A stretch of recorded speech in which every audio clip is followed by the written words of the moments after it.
परम पूज्य बोधिसत्व बाबा साहब डॉक्टर अम्बेडकर और पूज्य भिक्खु संघ को नमन करते हुए हमारे बीच में हमारे माननीय भाई शांतिस्वरूप बोध जी, अनिल बोध जी, मैडम अर्चना जी, मैडम इंदू चौधरी जी, प्रोफेसर डॉक्टर, मैडम भाई रमेश गौतम जी, भाई राम सिंह गौतम जी और मैडम माल्या जी, मेरे सामने बैठी सम्मानित महिलाएं, बुजुर्गों, जवान साथियों, बच्चों, सभी को मेरा नमो बुद्धाय जय भीम।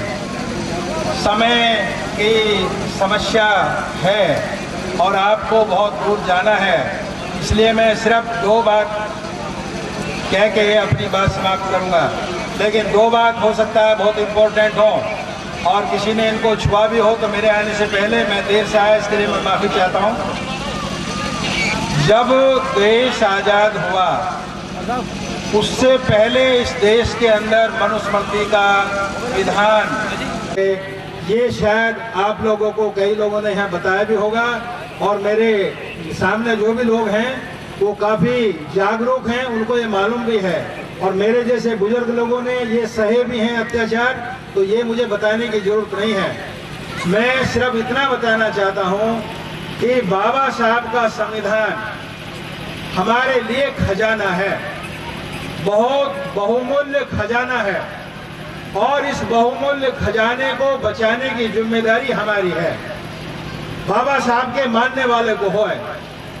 जब तक आप इस बहुमूल्य खजाने को नहीं बचाओगे आपका एक भी अधिकार सुरक्षित रह नहीं सकता।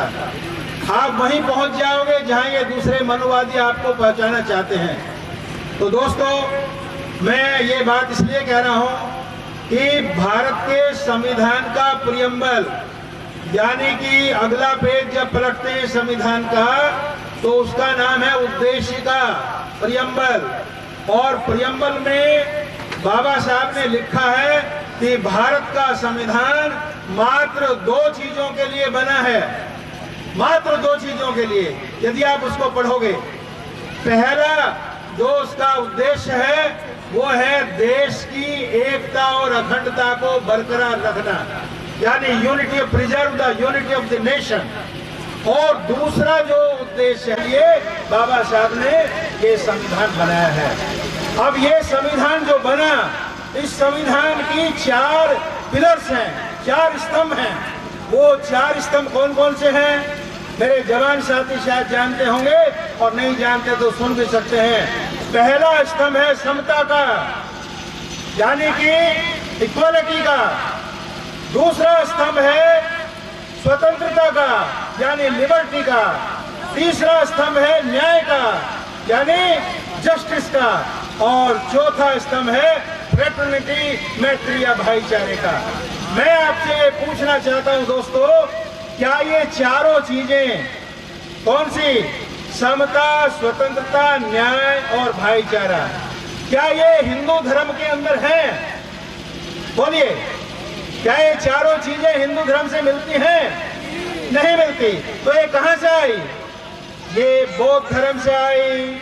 और यदि आपको अपने खजाने को बरकरार रखना है, इस खजाने की जो बुलंद इमारत है, बाबा साहब का दिया हुआ संविधान, यदि इसको गिरने से बचाना है तो आपको ये चारों पिलर्स, ये चारों स्तंभों को मजबूत बनाना है। और ये मजबूत तब नहीं बनेंगे जब आप लोग मनुवादियों के साथ हाथ मिला के हिंदू बने रहोगे। ये पिलर्स जब मजबूत बनेंगे जब इन स्तंभों को बरकरार रखने के लिए आपको बौद्ध धर्म की शरण में जाना पड़ेगा। इसलिए यदि आप बौद्ध धर्म की शरण में जाते हैं तो आप बाबा साहब के इस विशाल इस इमारत को बरकरार रख सकते हैं, अपने अधिकारों को बरकरार रख सकते हैं, अपने आत्म सम्मान को बरकरार रख सकते हैं, अपने सेल्फ रेस्पेक्ट को बरकरार रख सकते हैं। अन्यथा आपकी दुर्गति होने में कोई कमी ये सरकार और ये मनुवादी नहीं छोड़ेंगे। ये मेरा आप लोगों को जगाने का काम है। मैं ज्यादा समय ना लेते हुए फिर कभी मुलाकात होगी। नमो बुद्धाय, जय Bhim. Thank you very much. सभी को बहुत बहुत नमन। बहुत हौसला कर रहे हैं हम। डॉक्टर साहब के साथ और राहुल नागपाल जी के साथ और हमारे छोटे अनिल साहब, आपसे तो खैर हमारे बड़े गहरे रिश्ते हैं। आपकी सभी बंदे ही आपकी